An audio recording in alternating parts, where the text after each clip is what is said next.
Good morning, I'm Nick Casino. I'm the Senior Vice President of Economic Development, and welcome to the Chamber of Commerce.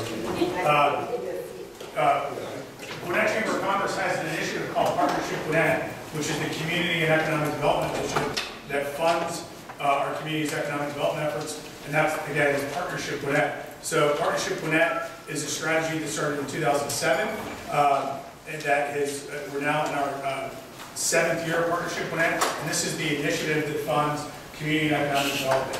The Gwinnett Chamber has 8 full-time folks that work in the Economic Development Office, and it's the largest local economic development office in Georgia. We're proud to serve Gwinnett County, and what we're going to do at this point is, this is obviously the welcome. This is our quarterly Global Business Council meeting, and we have some great speakers today. But what I like to do is go ahead and go around the room and introduce yourself and who you're with.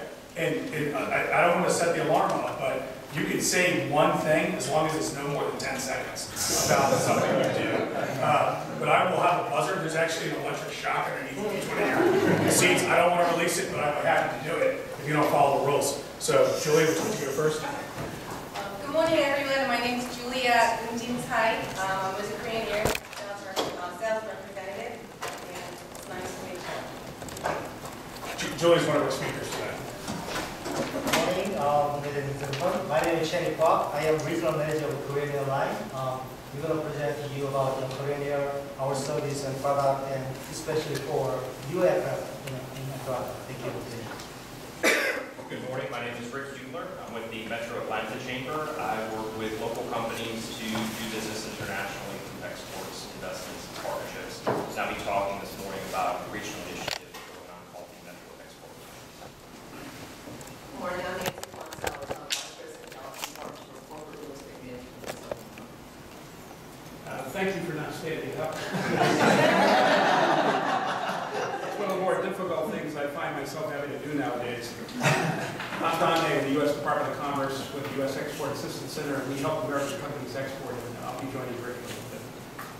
I'm Randy Dellinger. I'm with Jackson EMC. We are a local electric utility, and I'm the current chair of Partnership Gwinnett. I'm John Valentine. I'm the Director of Foreign Languages for Gwinnett County Public Schools. I'm also overseeing the dual language immersion program in Geneva. Good morning, Dennis Jasinski. I'm with the Polish American Chamber of Commerce. Good morning, James Song, businessman in Duluth, also member of board member for Gwinnett CID. We have information in the CID area, a lot more detailed information, extension to Gwinnett Chamber, businesses and locations and so on. So hope you can visit our website, Gwinnett CID, and find more information. Good morning, my name is Christian Lewis. I'm a commercial banker with SunTrust. I've lived and worked outside this country for more than 20 years. Good morning, my name is Stephanie Summers. I'm the Chief Executive Officer of Diversified Trade Company. We're based here in Duluth. We are an international business development company. We do business on every continent except for Australia. We work with businesses, municipalities, and foreign governments to increase their foreign market share. Hi, good morning. I'm Doug Meyer with Express, and we help small businesses with importing and exporting to small package.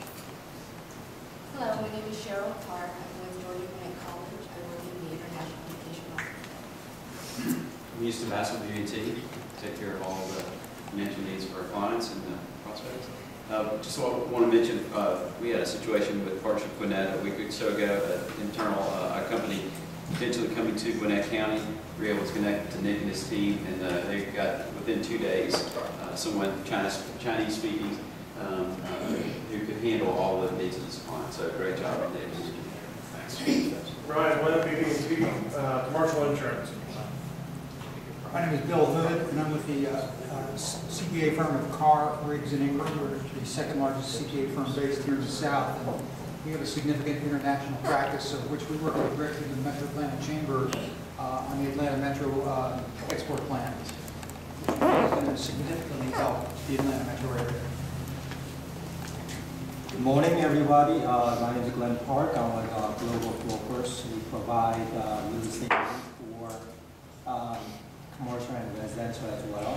Personally, I work with foreign investors who are trying to find investment opportunity in the United States, trying to find something in Glen County for them as well.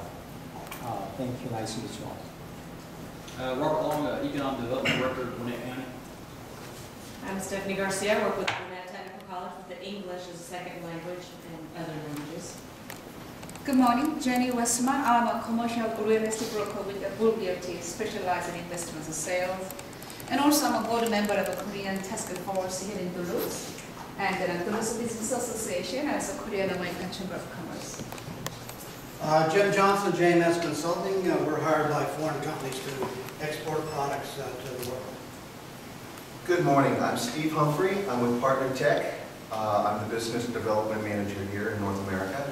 We are a global contract manufacturer, which means we build other people's products for them, and then we make sure they get disseminated out to the correct markets here in North America. Good morning. I'm Zilton Schmidt. I'm part of the international team of the McCosh Group, and we help clients and potential clients to manage their risk in the U.S. They're most of the time companies from foreign countries, and please don't mess with me because I got my 2 guards with me.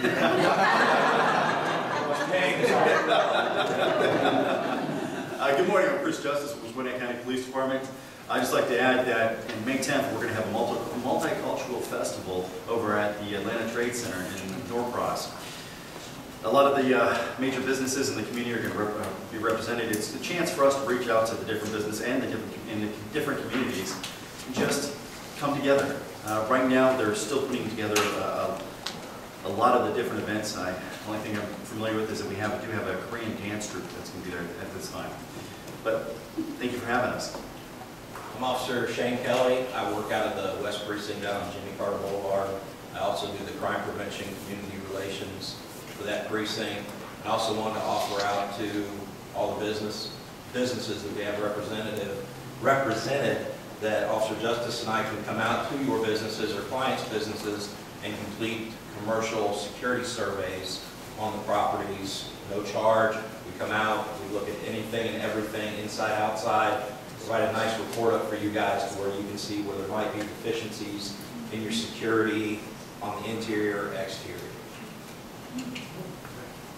Good morning, I'm John Campasty with James Morgan Chase, a middle market banker, working with local companies that want to reach out and grow globally. We work very heavily with the Metro Chamber on the Metro Export Plan. Via grant with Brookings Institute, we're working with cities like Atlanta to help them develop these export plans to grow jobs for the U.S. Good morning, everyone. My name is Nancy Spumeni, and I am with Champions IFM. We are a project management firm for commercial real estate. Areas of service include real estate management, construction, administration, renovation, and relocation. Thank you. Hi, I'm Bob Irwin. I'm with the University of Georgia's International Trade Center right up the road here about a mile. And we're part of the Small Business Development Center network. My name is Stacey Nicholson. I'm with a company called Bibby Financial Services. We provide accounts receivable, purchase order funding, and international trade finance to companies that are based here in the U.S. and exporting. Good morning. My name is Anita Davis, and I'm with Chase Bank as well. And I'm with the Business Banking Division, and we also support clients that have foreign exchange needs and any kind of financing, as well as international communication. My name is Harrison Wallace. I'm a licensed U.S. Customs broker, and I consult with mostly small business in the North Atlanta area as far as how to wade through all the laws and regulations to get their goods imported or exported into the United States. Great, thank you, everyone. I do have a sign-in sheet, and I wanted to make this offer. If there's someone you think that would be interested in being here next quarter, I'd be more than happy to add them to the list. So, thank you very much, Harrison. Thank you for the introductions and the brief information. Everyone stayed on task and did not have to shock anyone, so thank you. It is with my pleasure, one of my favorite airlines is to introduce Julia with Korean Air. To me, some of the best service you're ever going to get in the sky.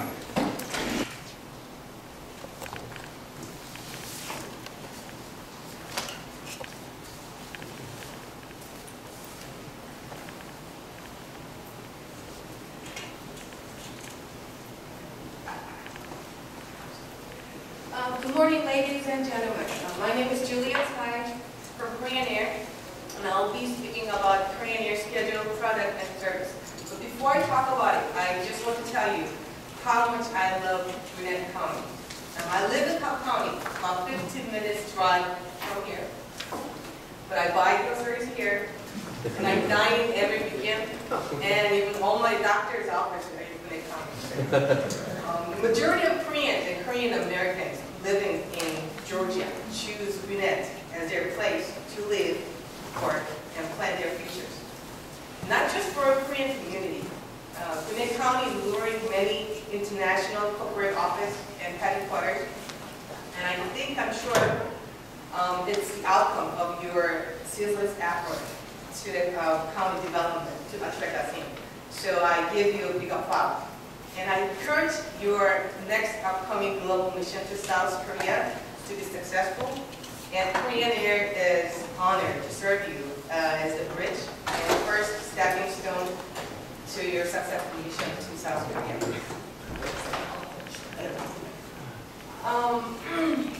Did you know Korean Air is the largest trans-Pacific airline in America?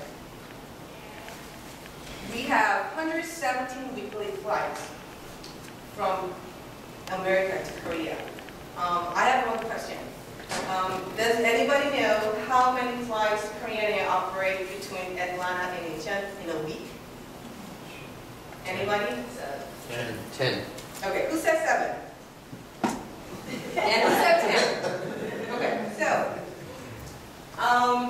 10 is correct, and 7 is correct as well. We actually currently fly a daily service. It's a 7 times a week. But till last week, we actually did operate 10 times a week.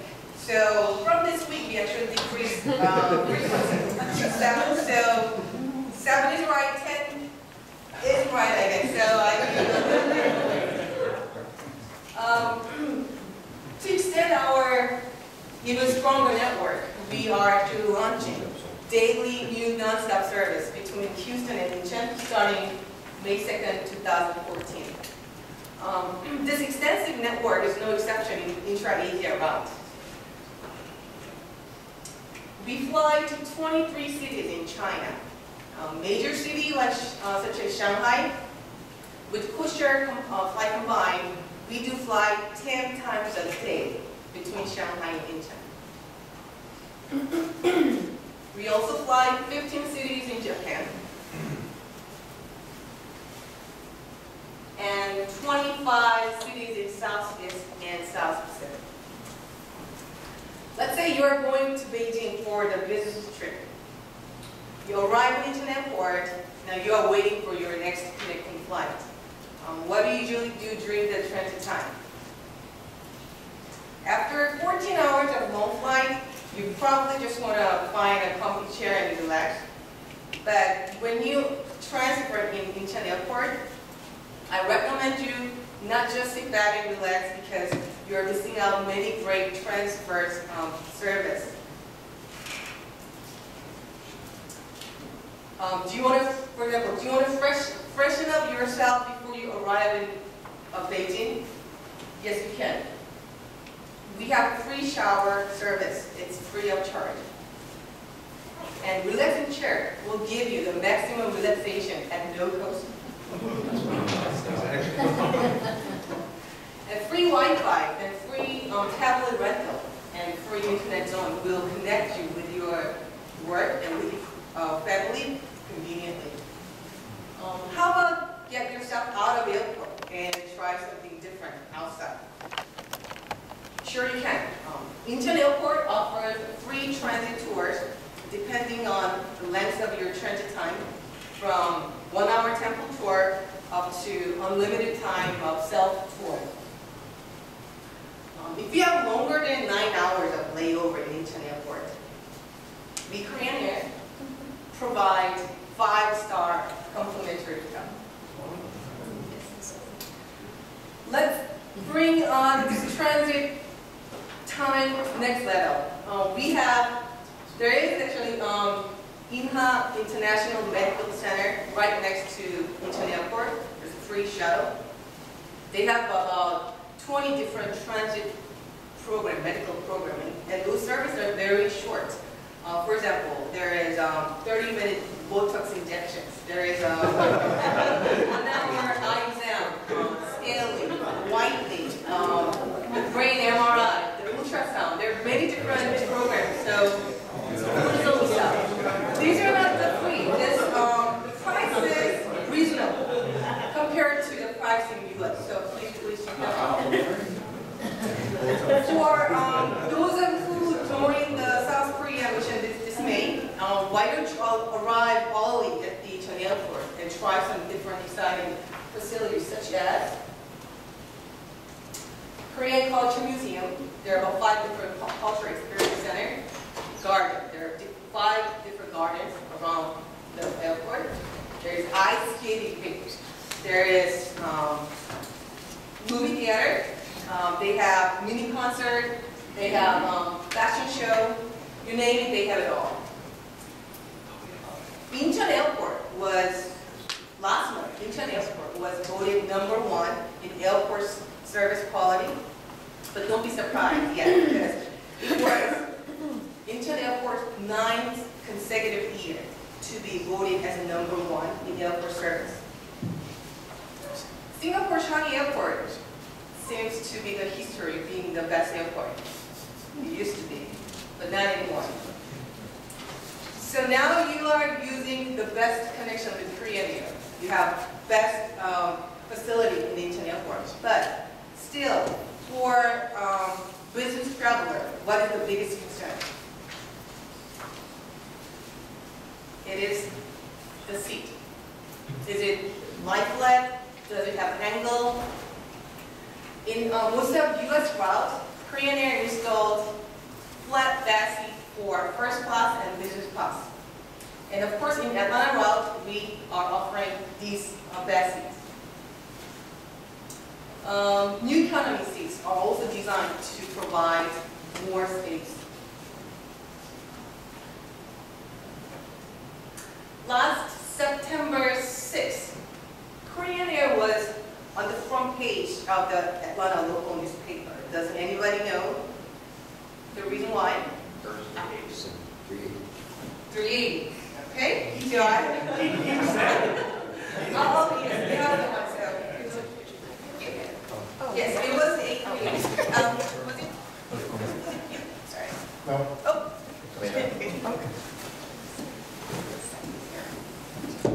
838 is the largest passenger aircraft, and it can install up to 500 seats, which most of other 880 carriers' current capacity is. However, Korean Air only installed 407 seats.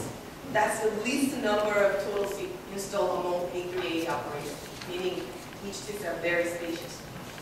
But what paid Atlanta travelers close attention was that it was the very first A380 landed in Atlanta airport.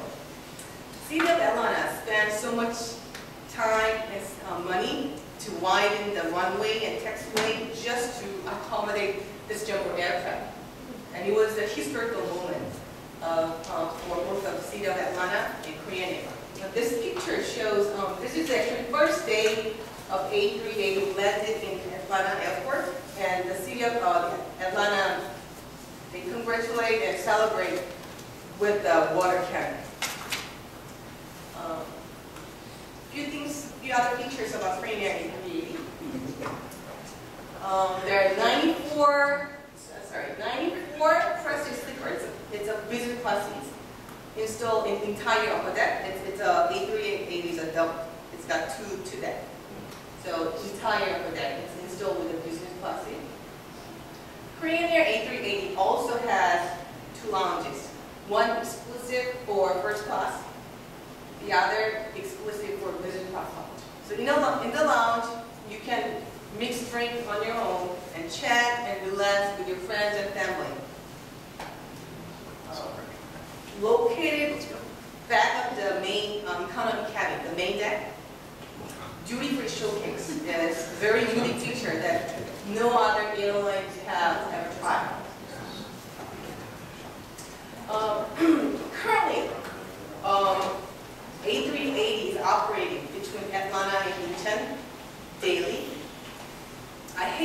tell you this, but from April, from next month, the A380 is going away just for a while due to the maintenance. But don't worry, it's coming back on July. We'll start back with a 3 weekly. And from September, it's coming back with full operation, daily service. So stay tuned. For Korean Air here in Atlanta, Gwinnett County is the biggest supporter. And your global mission success will result in more international travel, and it will lead to Korean Air success as well. So we wish you every success in your business and your global mission. And if you have a plan for next business trip or leisure travel, let us know. Let me know. Because outstanding facility in Eaton Airport and memorable transit tour and excellent flight service with Korean Air will surely bring you nothing but joy, satisfaction, and unforgettable moments.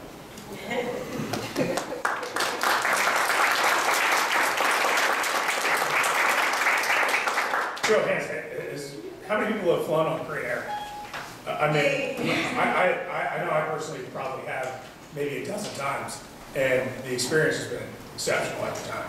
They're very good. They're the Ritz-Carlton of the sky, in my opinion. But thank you so much, Chris. Thank you. And next up, with our partner in the Metro Atlanta Chamber, Rick Kubler with the Global Commerce Division. Well, thank you, Nick, and good morning, everyone, and thank you for your time and attention this morning. Again, my name is Rick Kubler. I am with the Metro Atlanta Chamber. I'm the Senior Director for Global Business Growth. What that means is I am charged with helping global companies to find and seize business opportunities internationally, whether that's through direct exports, investment opportunities, as well as partnerships. And it's so great to hear this morning as you're going around doing introductions, everyone that's involved in or facilitating already exports and international trade. I want to talk with you today a little bit about the MEP. You'll be hearing this acronym thrown out quite a bit over really 2014. That's the Metro Export Plan, and as John had alluded to earlier, it's an initiative that's being driven by, at a national level, by Brookings Institute and JP Chase. Their target is within the next few years to have 50 metro areas involved in an export plan, with the intention of driving a strategy that will get more companies exporting. In Atlanta, you'll see that it is truly a partnership. It's a regional initiative. This is not an initiative that is City of Atlanta or just a handful of counties. It's the entire metro area. It's the 29 counties. Now, unfortunately, we haven't gotten Gwinnett logo yet, but Nick and team have been great partners for us. In fact, in our online survey, Gwinnett County had the second highest number of responses in our survey throughout the 29 counties. So we're very excited to have engagement from companies in Gwinnett County. When I talk partners, we've got U.S. Commercial Service, Don is here, we've got SPDC, we've got private companies, JP Chase, Carl Riggs Ingram has been involved. This is truly a regional partnership, and you'll see not just the city, not just the counties, you'll see companies here that are involved in assisting exports. We've got accountants, freight forwarders, attorneys, as well as the airport, the Georgia ports. The idea, again, is to build a metro export plan. So this is something that will benefit all companies here in Metro Atlanta. So let's talk a little bit about why companies should be exporting from a national level. When you look at where are the opportunities going to be by 2016, the IMF says that the U.S. economy is still only going to be less than 1/5 of the world economy. But you're going to see that the emerging markets are going to be accounting for quite a bit more, almost a third of the global economy by 2016. In addition, when you talk about global middle-class consumer spending, you're seeing a huge amount of growth internationally. So in the year 2000, they showed global middle-class consumption, so consumer products, $21 trillion worldwide. By 2020, that number jumps to 31 trillion. Actually, I believe just within the last year, they're starting to actually upgrade that number to be closer to $35 trillion. But the question then becomes, where is all of that global middle-class consumption? Where is it happening? Where are the opportunities? And what you'll see is, this is a report that was put out by Brookings looking at economic growth between 2011 and 2012. And what do you notice in the top 20 markets? Top 20 markets worldwide where you're seeing the most economic growth. You're noticing that they're going to be in Asia, strongly in China. The only one you see in the Western Hemisphere is actually San Juan or Korea. But what this underscores is that for our companies, the opportunities really are emerging in international markets, be it China, be it Turkey, be it South Africa, be it Brazil. Emerging markets, international markets are becoming much more important for our companies. And why is that? Well, when you look at companies that are exporting versus companies that are not exporting, and this is put out by the International Trade Commission. This was a study that they did looking at manufacturers, manufacturing companies that exported versus manufacturing companies that were not exporting, solely domestic business. And what do you notice? Between 2005 and 2009. Now the key is there, this is up through 2009, so this takes into consideration the economic downturn in 2008. But what you'll notice is that companies that were exporting over that period of time reported on average 37% growth, versus companies that were doing just solely domestic business, they actually were showing a loss of growth. They were showing contraction of on average 7%. And that shows that our companies, it's important that they diversify, because when they diversify into exports as well as domestic business, it allows them to strengthen their business and grow. So, the story in general is the U.S. is an under-exporter. When you look at the number of companies that we have in the U.S. across all sizes, 1%. 1% of our companies in the U.S. actually export. And when they did a survey of middle market companies, so these are mid-cap companies, asking them about their operations internationally, 42% of them said, hey, we're only working within the U.S., and only 4% responded in their survey saying that they were looking actively at doing international business. Furthermore, when you look at how much exports make up our economy versus other countries around the world, you'll see that we still, as a nation, are an under-exporter. Now, the number for EU is kind of misleading because that's the EU as a whole, but when you see countries like Germany, where exports make up almost 40% of their economy, 40% of their economy, they're selling to countries around the world. When you see Canada at 29, China at 30, India at 22, we're moving the needle. It used to be close to 13. We're now, actually this last year, we're at 13.9% is the updated figure that just recently came out. But still, we're an under-exporter. We can be doing more. So that begs the question, why aren't we exporting more? Why aren't our companies exporting more? And what you'll tend to hear is companies fear export. As my boss likes to say, they don't know what they don't know, which leads to the second, lack of awareness. They don't know what opportunities are out there, whether it's infrastructure development, whether it's hospitality, hotel development. We recently had a delegation from Qatar.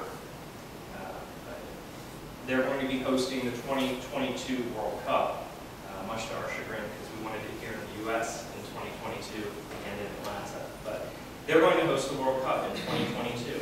And between now and then, they have a lot of work to do. And they're coming to the U.S. They've already hit the West Coast. They recently came through on the East Coast, looking for companies that can offer expertise. Companies that can offer technology, whether it's in green or clean technology, whether it's in project management, construction management, real estate development. They're looking for all types of services. Our companies had no idea of the position they were in, but it offers up great opportunities for our companies because they were one delegation that really loves U.S. expertise and U.S. brands, and they're looking for partners. So it's opportunities for our companies to expand. But you also see that the last point that it made, state and federal efforts lack a sustained vision. Well, this is particularly related to the local level, and I'll get to that in just a second when we talk about the role of the federal, the state, and the local with the export. So my message today, exports are still a key driver for our economy. When you look at where they fit into our new economy, we're talking innovation, but we also have to be talking exports. Again, diversification for our companies will mean strength, but when you look at the impact that exports can have between 2010 and 2011, our nationwide growth coming out of a recession, almost half of it was attributable to exports. So, why the Metro Export? Why engage in this? Well, if you look again now at a local level, so remember, when I say Atlanta or Metro Atlanta, I'm talking about the 29-county region. We stretch all the way to Alabama, stretch almost to Tennessee. We actually are here through Gwinnett and further south down to Griffin. It's 8,000 square miles. That's the Metro Atlanta. It's the full 6 million population. We're the 9th largest metro in the country, yet when it comes to exports, we rank only 13th. You saw earlier that at the national average, exports make up over 13% of the economy. Here in Atlanta, 9.5%. One other interesting piece that you'll see is, to the lower right, you'll see there are 2 pie charts there. On average, national average, exports to goods. When it comes to exports, services to goods for exports. On the U.S. average, it's 70% goods, 30% services. We're a bit of an anomaly or an outlier there. In Atlanta or Metro Atlanta, we actually are heavily built around services. Services exports make up, at times, more than 50% of our export economy. So where you've got metros that are heavily involved in exporting things such as Boeing planes, they're really tied to manufactured goods. We are really tied to services. So another question of why are we engaged in this Metro Export Plan? Why do we need it? Well, based off of a good amount of feedback from companies, what I refer to as our alphabet soup. What you find is that our companies, even if they're engaged in exporting, don't know where to turn. They're not sure who's offering what services, when to turn to them, and where to go. We've got the U.S. Commercial Service, we've got the SBDC, we've got the SBA, the Small Business Administration. You've got Exim Bank, you've got Georgia Department of Economic Development, you've got Nick here in Gwinnett, you've got me here at Metro Atlanta. The challenge is there's no roadmap. There's no guidance where you can know where you are in your state for getting ready to export and where you need to go and who offers up what services, what training. And that's what the Metro Export Plan is designed to do. It's designed to, first of all, take an inventory of what services, what partners are here, what's available to you as an exporter, and provide guidance to help you along that path so that you can then go to market and have a successful export experience. I keep saying exports and I mentioned services. Another thing that the MVP will do is clarify what do we have to offer as services. It's very easy when you have goods. When you have manufactured goods because they go through ports, they're tangible. Everybody can see them leaving the country, they're exports. Services is a little more tricky. Services actually include real estate development, architecture. You expand it even further, and we're talking royalties. Franchises. Franchises are one of our biggest exports here in Atlanta.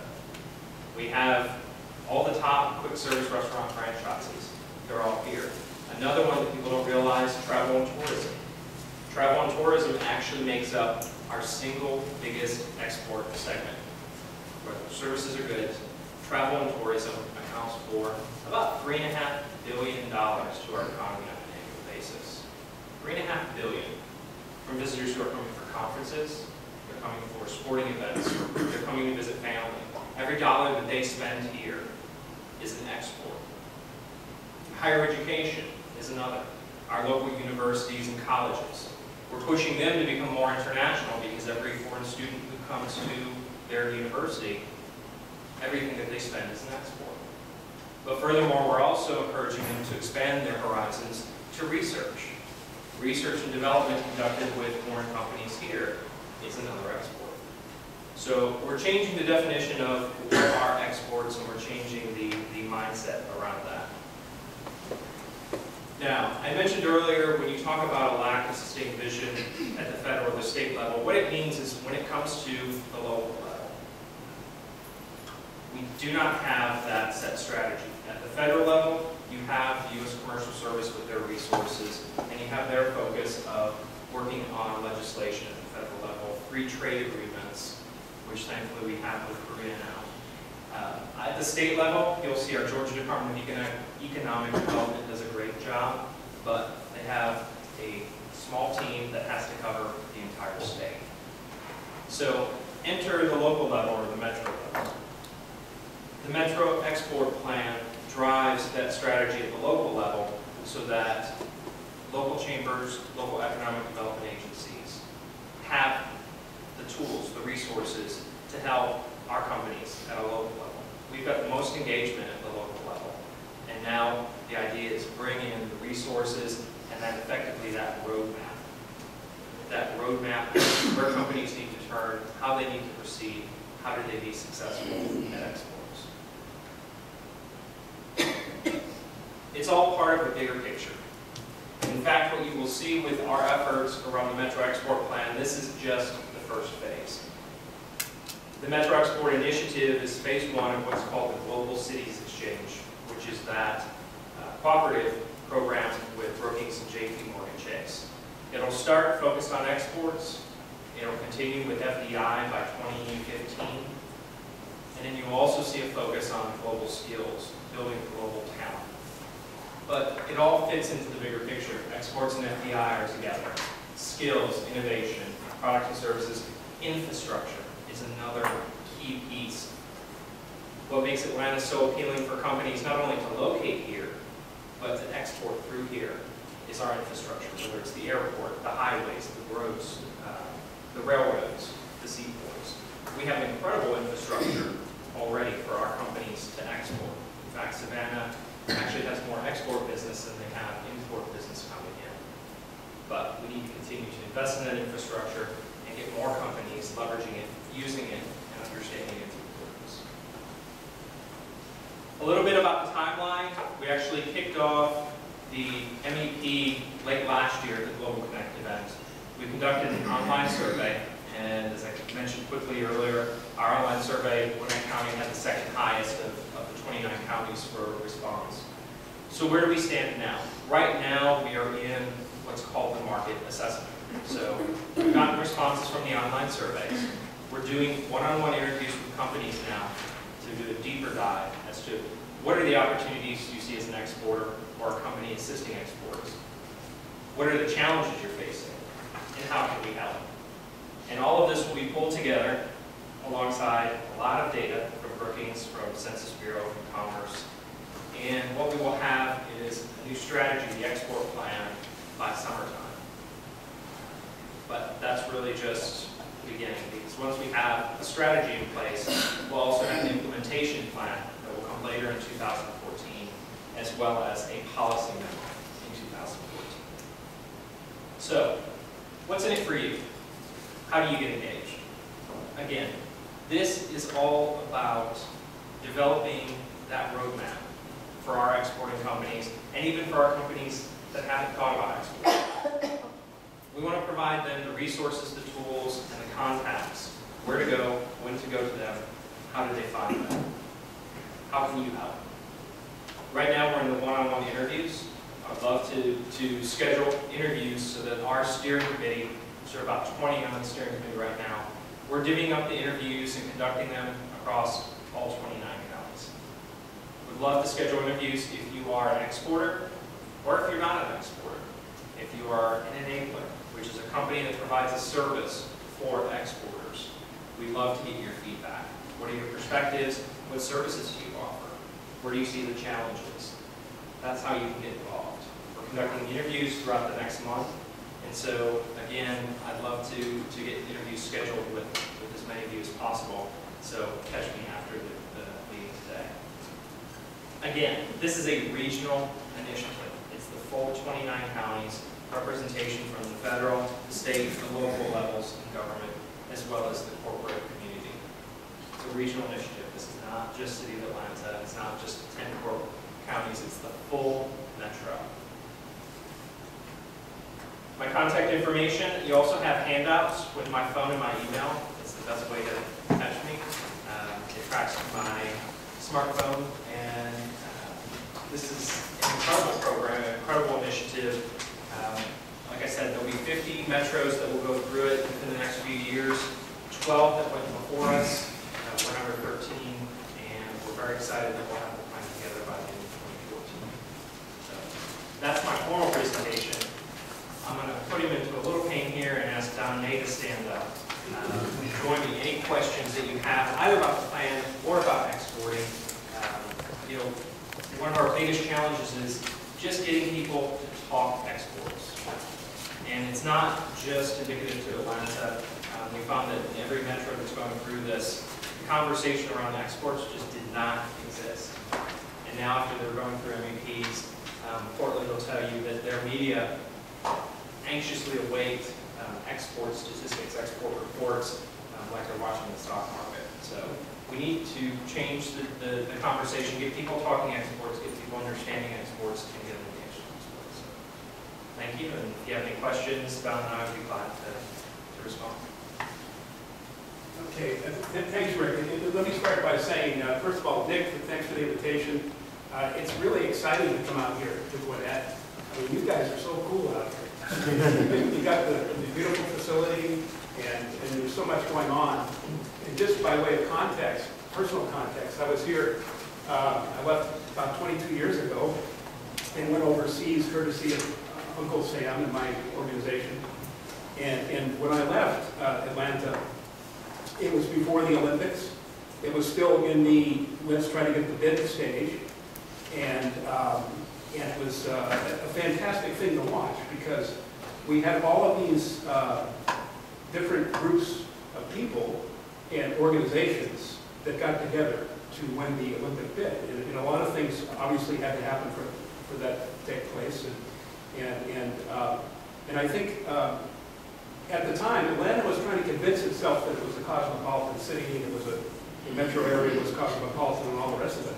But it's truly become that. I've sort of beamed back in after 22 years. I've been here a couple of years now, and I've had a chance to see what's happened since then. There's these wonderful organizations that have emerged that are truly connected globally, but maybe not, as Rick showed with the alphabet soup slide, locally.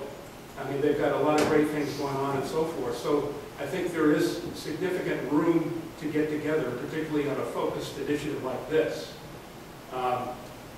And Gwinnett, obviously, is one of the main characters, one of the main players of this. I mean, it's such a significant part of the whole metro area economically and so forth that it really, you know, the leadership that Nick, you're showing here with all of your global focus and so forth is really going to resonate.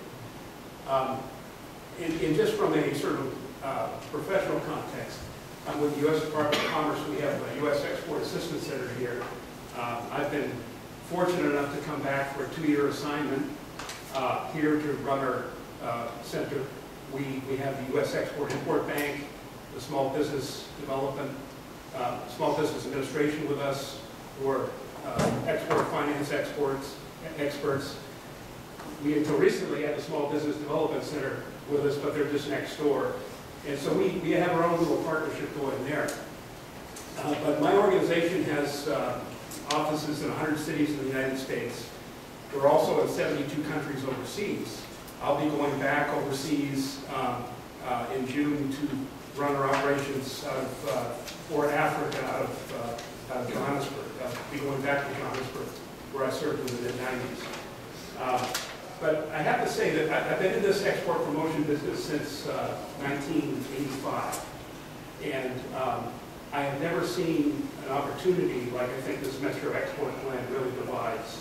And particularly in Atlanta, I would like to distinguish Atlanta as from the rest of them. I think Rick said that we're, what, number 12 or 13 in terms of, and there's going to be about 50. I think Atlanta metro area should be number 1. I think we should have the best plan.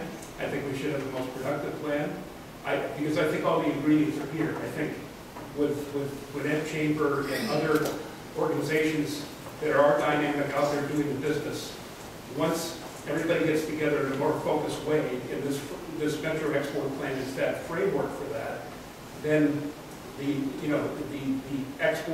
bottom line numbers, which there'll be some goals from this export plan are going to start to show. We will increase the exporter base here. because more exporters or potential exporters are going to be aware of the assistance and support that's available to them. So I see this as a real challenge that Atlanta metro area is really up to, and that's you guys. So let me leave it there, and maybe we can recognize this and answer some questions.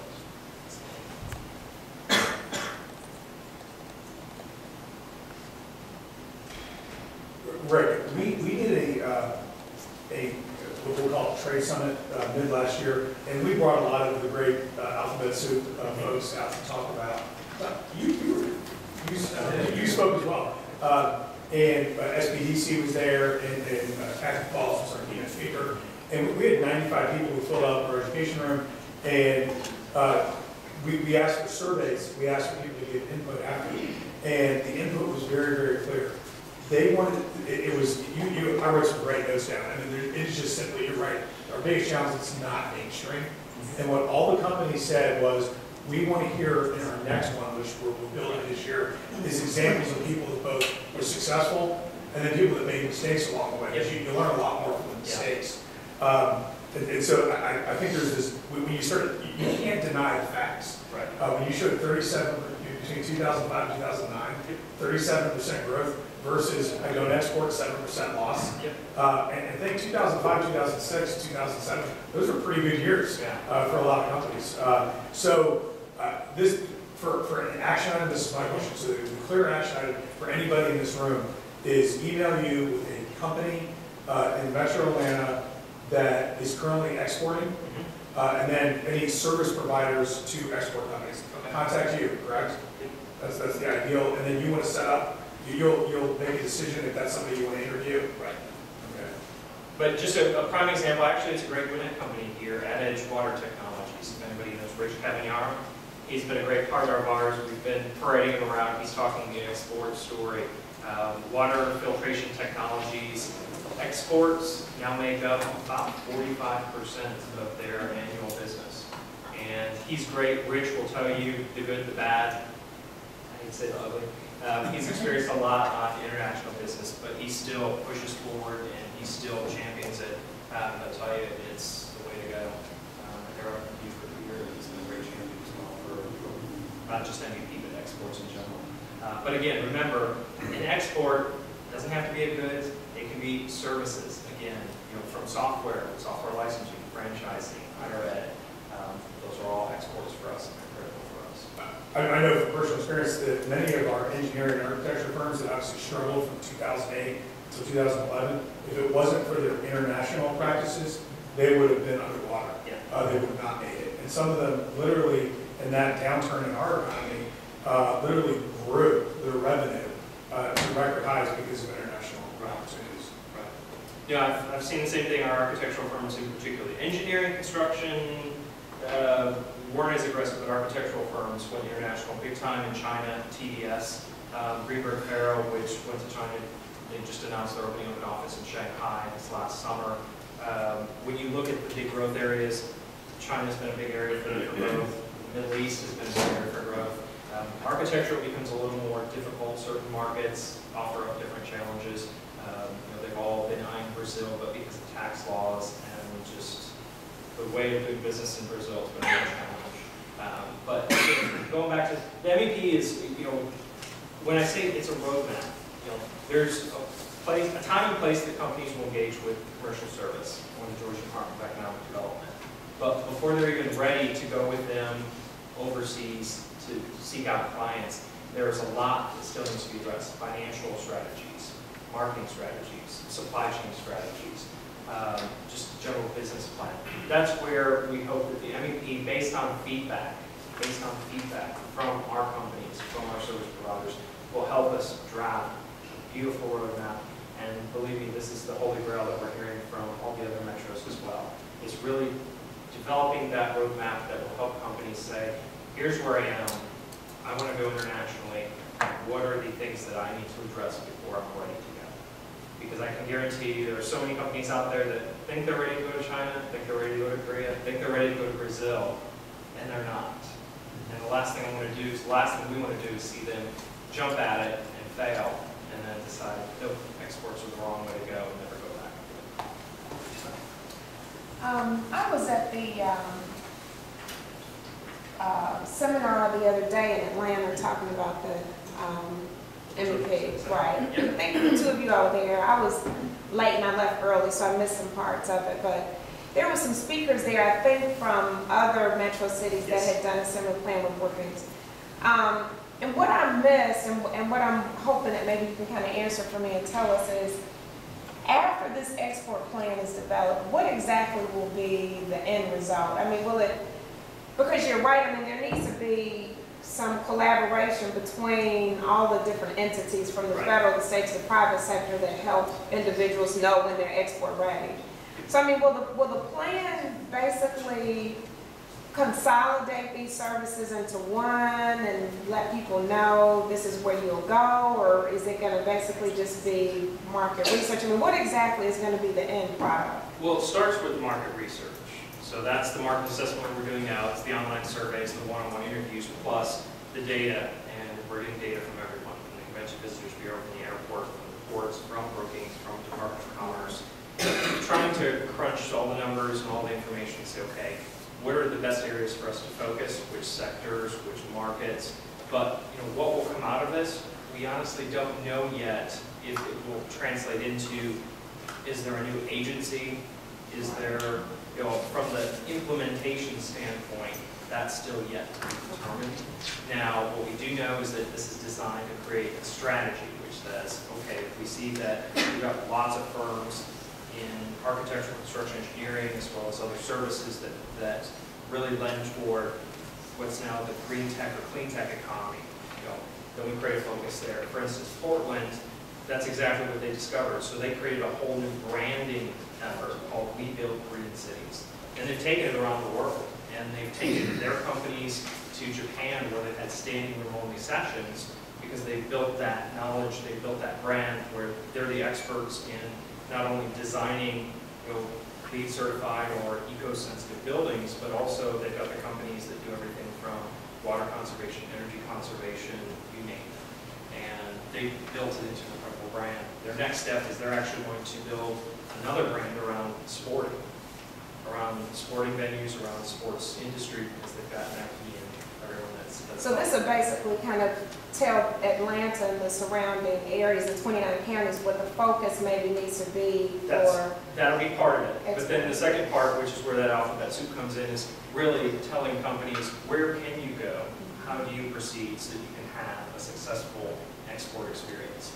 Because right now, I'll tell you, if you approach either Don's team or Kathy's team in the state, and let's say you don't have your financing lined up, or you don't have a supply chain strategy, they're not going to be able to take you to, they're doing a mission to Brazil or South Africa or to Germany. They're not going to be able to take you with them because they're going to say, sorry, but you're not ready yet. And they're going to turn you in the direction of either the chambers, World Trade Center, SBDC, SBA, and say you'll need to address these issues before you'll be what's considered an export ready. What we want is we want something where, whether it's starting with a portal or a gateway online, we want to be able to establish that roadmap so that companies can very easily look and see and determine, where am I on this map? Am I ready to go engage with the state? Am I ready to go engage with the federal? If not, where am I? What do I need to address? And where can I turn to get the assistance? Because I guarantee you, we've got services around the metro area like you would not believe. Whether it's Expo Georgia at SBDC, whether it's programs SBA puts on our Next Impact, state, U.S. Commercial Service, World Trade Center, our chamber, Gwinnett Chamber. There are a lot of services, there are a lot of training out there, programs that companies can take advantage of. They don't know they exist. And so they're never getting this experience, they're never making the contacts, they're never getting the training that they need to be successful exporting, yet those services exist out there. So we want to create that inventory of what's available to everybody, what's the proper pathway to proceed through that, and then the end game is get companies export ready to engage with state, to engage with federal, to engage on trade missions that Nick may take or that I may take, so when they do get to market, they know what they're dealing with. They understand supply chain or Incoterms, they understand the language differences, they understand marketing. We want our companies to be successful at exporting. There'll be bottom line outcomes or goals from the plan, which, for example, may be increase the number of companies that export. Well, I can envision success stories, deals that are done. I mean, that's how we measure ourselves, is the number of companies and the deal values that we facilitate. So we have a bottom line. So the Metro Export Plan will have a bottom line. Maybe the percentage of companies that do export will increase in the metro area and so forth. But there's going to be some really natural areas of focus that are going to come out of this. Not only the industry sector, for example, the education. There's some educational folks here now. Foreign students coming to your community college, coming to your college, doing your ESL program.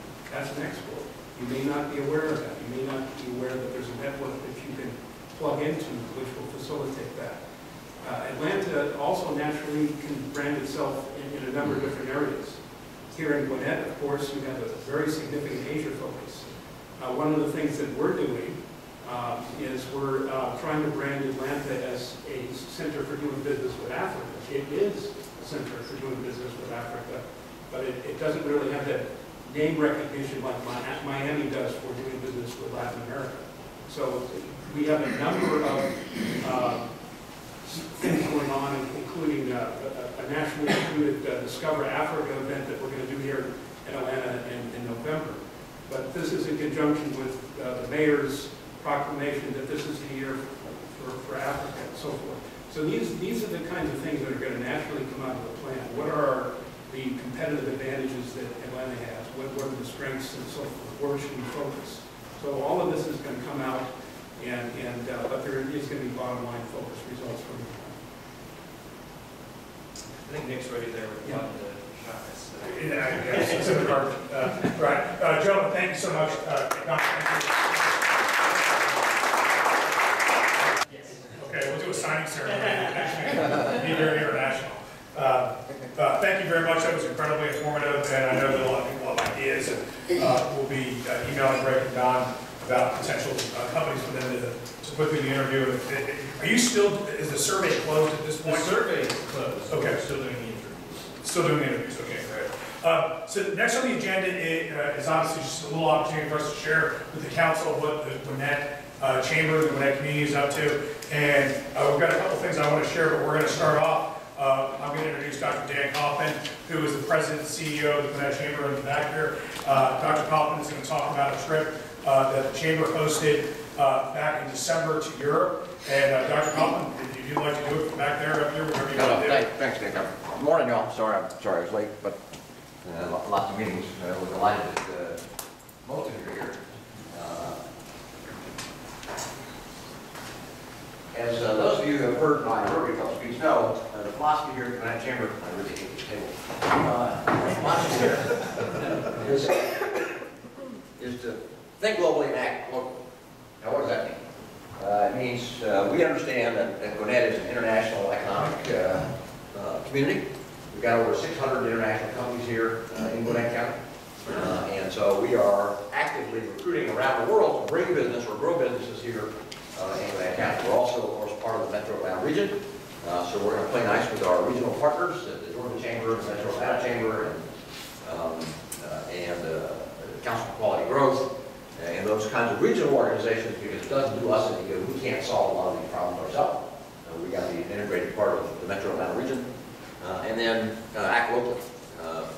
Of the 21,000 businesses in Gwinnett County, 75% of them have 10 or fewer employees.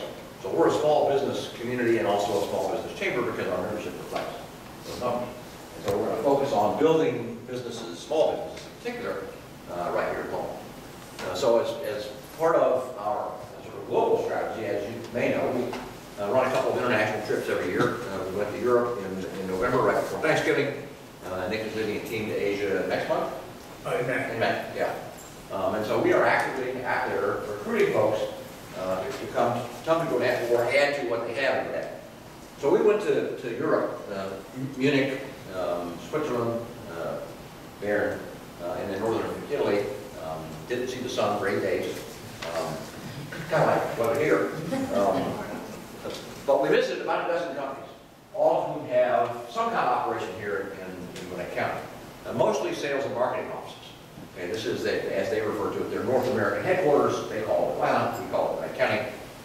But we went to them and talked to them about, one, thanking them for what they're doing here, but also, particularly for those in the manufacturing field, to think about adding to their office here and expanding beyond sales and marketing and begin to do production. And we talked to them about the economic incentives that are available from the state of Georgia and from Gwinnett County, frankly, in terms of adding jobs. They don't have those kinds of incentives in Europe. And so when you begin to look at the cost of operation, the cost of labor, which, believe it or not, in the United States is relatively low, the cost of energy, which is going down, thanks to the fact that we're digging up more equipment. And so all of those factors combine to make actually adding production facilities in the United States, in particular, and in the southeast United States in general, very attractive to folks. And as you begin to talk to them, they begin to think about themselves. The second thing is they're appreciative of the fact that you go to see them. We were in one company in northern Italy, outside of Milan, and I was talking to the founder of the company. His name was Rossini, and it was Mr. Rossini, who told me, first of all, he thanked me for coming. He said, you know, the mayor of my town has never been in my office. You flew 4,000 miles to see me.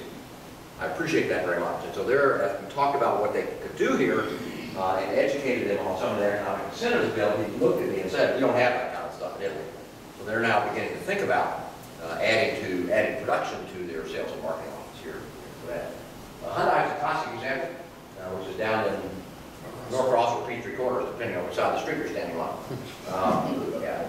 They started as a sales and marketing office and then added a significant production facility down in that part of the county. And so we actually make big machines here in Gwinnett, which we sell not only here in the United States, but we put on the trains, ship them down to Port Brunswick, and export them around the world. And so when you think about what happened,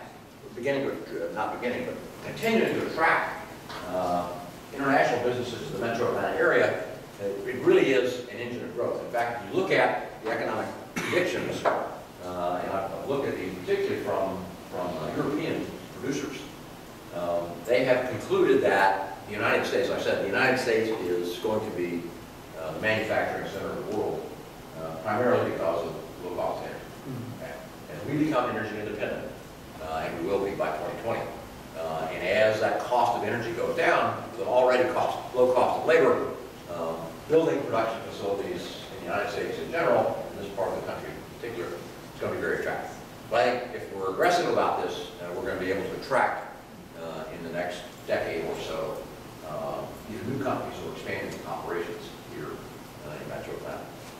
And so I think every one of the 12 companies that we visited has added either to their sales staff or beginning to think about adding production.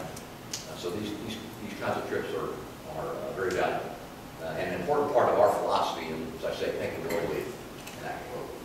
Okay, so that's how I spent my pre-Thanksgiving vacation. Freezing to death. It snowed on us, it hailed on us, it rained on us. So it was a great trip. Okay, sir? Perfect, thank you. Any questions for Dr. Collins? Comment, observation, critique, criticism? Good. Thank you. Thank you, sir. These trips typically include possibly a county representative. When we go to visit businesses that are located in one of our municipalities, we invite a city representative. This last trip, we had the mayor of Swanee and the mayor of Norcross. And because they have a large concentration of businesses, last year, the 2012 trip to Europe actually included the same two mayors, County Commissioner Lynette Howard, and then typically for every elected official, we usually have a private sector business that comes along as well. I meant to make one more point. I forgot this. In case you don't know, the Georgia Department of Economic Development has representatives in various parts around the world. For example, it had a rep in Munich. She's a German citizen, but a graduate of the University of Georgia. And she very proudly says, I'm German by birth and Georgia by choice. But she knows more about economic development in Georgia than Nick does.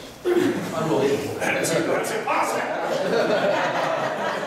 And when she goes to talk, and she knows she can explain, or she's speaks 23 languages, so she's talking to these folks in their native language and talking to them about economic incentives, and you can see that they get it when it's explained to them. So if you need that kind of help, it's there.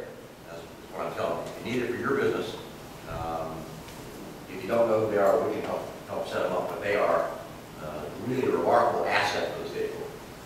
Thank you, Dr. So, to the last two items, finishing up with what Gwynette's up to, I do want to share with you that we have had some success. Basically, I've been here for 7 years in this role, and it's been very clear to me, and if you look at the track record, if you follow us on any social media platform, we basically, a month has not passed in the last 7 years that I've been watching, that we have not had a global business in Gwinnett expand or locate here. Soren, McCarty, you probably are writing half the insurance. You know that Randy Dillinger is giving them the power, and then once they get here, Doug wants to use take their shipping opportunities. But we don't stop. And so just recently, again, if you follow us, this is old news. Lab Group out of Germany opened up the regional distribution office. In February, Power Stow out of Denmark, 25 new jobs. Again, not a surprise, they're North American headquarters. And then United Arab Shipping, which was a partnership with the Metro Atlantic Chamber and the state of Georgia. We announced yesterday in Peachtree Corners 160 new jobs. Now, what's interesting about this one, and many of these, Atlanta is not always their first choice. Many times it is, but they realized that Arab Shipping, they needed to be in Atlanta. What a shocker! Why? What do you think? What do you think? Airport, right? Literally direct flight, almost any major city in the world, and then you're 2 flights away from literally any part of the world. So not a surprise, and then obviously their access to our incredible ports, not just in Georgia, but in the Southeast, we are very well served. Rick had mentioned as well. And so that's United Arab Shipping. We announced that yesterday with the governor. We're very excited about that. That is not uncommon. And we have literally stacked up 5 more announcements that we're going to be announcing probably in the next, I'd say 8 weeks, 12 weeks more. Very excited. We're really excited about a Korean company, which we're not prepared to announce yet, but they made the mistake of going where first. All Asian companies always want to go to California, and they learn what? It's expensive, tons of restrictions, and they're not business friendly. And they're unapologetic about not being business friendly. And we're the complete opposite. Like we're driving them around, talking to them, and doing presentations. They're like, "Is this for real? You want us to be here?" Yes. Obviously, this is a clean environment. We regulate. I'm proud to say we don't over-regulate in the Southeast. So we're very excited about the things that are coming up. So in closing, what I wanted to share with you is obviously our trip to South Korea. We're literally going to be wrapping up and booking flights. Unless they bring the plane back, I'm just not sure about Korean Airlines. I'm just trying to milk it up crazy. Joking aside, we're very excited about actually my first international the situation here when I came to Gwinnett was actually our first mission trip to South Korea. If you haven't been, highly recommended. An incredibly warm culture, very business friendly, very Western. They like to get business done, and I've really enjoyed all the time I've been there. I don't think I've actually done, by the way, the flights where you fly in and then you spend the night in the first class hotel. What an experience. I mean, you literally, they cannot, I don't know how you can make it easier other than like you falling out of the plane into the bed. It was absolutely, I'll tell a personal story. So I get in the van because the hotel, the first class hotel is literally right on site, and like 10 Korean Air flight attendants get in the van with me. And I'm like, wow, I'm gonna have dinner with all these flight attendants, this is great. Not yet, it's all yet, but it was a great experience. That flight was, I landed at 9 o'clock in the evening, spent the night. Next morning I got on a plane and flew to Qingdao. And it literally could not be more convenient, but not including kind of those flights into South Korea where you really never go anywhere other than the airport.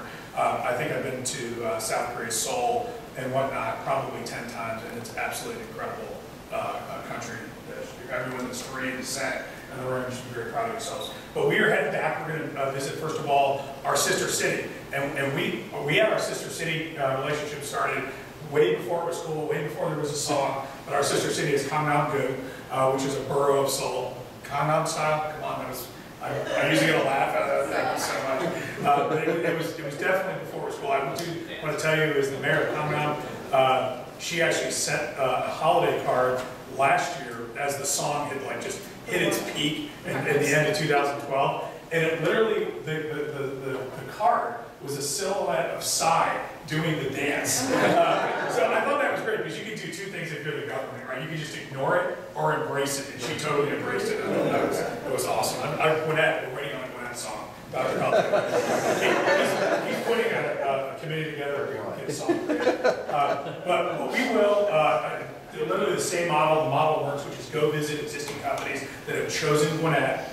What we do is we also ask those companies to help us organize a lunch or a dinner and invite your friends that might be looking into North American expansion. We can say whatever we want in the PowerPoint presentation, right, but the best thing is to get that reference of the company that is hosting you to say, we chose Metro Atlanta and here's the 5 reasons why it was a great decision for us. The one I actually like the best is when they actually chose somewhere else in North America and it didn't work out and they moved here. And Dr. Hoffman mentioned Hyundai Heavy Construction Equipment. They were in Chicago for over a decade. And literally, if you asked them, why did you choose Atlanta? They said, we were just there. Clearly Chicago's a bigger city, not by no, actually a lot, but we were just another company. And when we were exploring opportunities, we were embraced just as a prospect. And I said, how has that changed? You've been here now for 2.5 years. They said, literally, we still feel as welcomed every day as we did the day we opened up. And there's something to be said, even though most people live in Atlanta, actually we're not born in the Southeast. It's just a Southern hospitality that flows right into business. People laugh at, oh, that's a silly thing. It's important. Hospitality and hosting companies is an important thing. And the Metro Chamber, Gwinnett Chamber, and the State of Georgia, we're hosting delegations all the time. Rick could appreciate this. We had a group of 12 people from Nepal here on Sunday. And what's going to happen with that? Maybe nothing, but maybe something. You just never know. And so you just make yourself available. You make your facilities available. Our county chairwoman was very gracious to come on a Sunday to greet this delegation. So we're always doing things like that. But back to the trip, we are going to fly in on we depart on the 12th, which is the Monday following Mother's Day. Didn't want to get anyone in trouble, so we're going to leave after Mother's Day. And obviously, we'll land on the 13th, Tuesday, late afternoon. We'll go directly to Compound. We'll be there all day on Wednesday. The mayor and Chairman Nash, our Gwinnett County Chairman, will have an event. They were here last a year ago here. The mayor of Compound was here. So we'll do that. You know, it's your kind of your thing you have to do when you go and visit, and obviously that's our sister city. We will then go meet with businesses, existing businesses that are here. We will get up Thursday morning and be getting on a train to probably go to Ulsan to go see the headquarters of Hyundai Heavy Construction Equipment. And then we will head about an hour east to go visit a company that I cannot announce yet because we have not announced it, but it's in their new North American headquarters. This is the company that chose California and that has now created a set of their operations, actually specifically in Duluth. So that is the general plan. We will also meet with some companies that are already here in Gwinnett Wednesday afternoon, and with the Compound Chamber of Commerce, we'll do kind of that general why. And by the way, so Gwinnett, obviously, we know we don't have a lot of name recognition outside of Metro Atlanta. So the story typically is it's Atlanta, Atlanta, Atlanta. There's obviously name recognition there, and we're about 1/6 of the Atlanta business community population. So we're selling Atlanta, and many times, not all the time, but many times we don't have any skyscrapers in Gwinnett. So if they're looking for something that we don't offer, we call our friends in the Metro Atlanta Chamber or the folks in the Economic Development Office of Cobb, DeKalb, City of Atlanta. Again, economic development, you can see today by Rick being here, one of our main presenters, it is a team sport. It is not an individual sport. And at any point when we start getting concerned about boundaries and credit, that's when it breaks down and we don't look good to our prospects. So that's what I wanted to close with. I do want to share with you, you have quite a few flyers. If you're interested in the trip to South Korea with the Gwinnett Chamber, we have got to wrap up your decision and book flights really at the end of this week. So let us know if you're interested in coming. I would say if you're an attorney, we already have like 7 coming, so I think we're all attorneyed up for that trip. If I get in any trouble, I hope some of them are criminal attorneys, because we got so many there. Well, if you need a security detail. Yes. I'm just throwing that out there. I'll call the chief and see if he has it in his budget. Our friends at Explore Gwinnett and Gwinnett Technical College, they're doing a global business forum. That flyer's there. I believe that's free to attend. Our good friend Ani is doing the 3rd annual Indian Supply Chain Market Opportunity Conference with a lot of our partners, and that flyer's there as well. And then the last thing I wanted to point out, I know the Georgia Chamber does this and the Metro Chamber does this, but you also can, if you're doing any shipping, obviously call our friend Doug, but also you need to certify things before you ship it internationally, and we have an e-certified program that's very competitive. And Stephanie Sikanis here at the Gwinnett Chamber can take you through that program. She's spoken at these council meetings before and has been available. We'd be more than happy to answer any questions you have. We're adjourned unless someone has something pressing. We will look for an email from me, and our team will be announcing our global trade program. And Rick's already given me some good ideas of what I think that needs to look like this year. And so thank you very much for your time, and perhaps a coffee and a day. Thank you.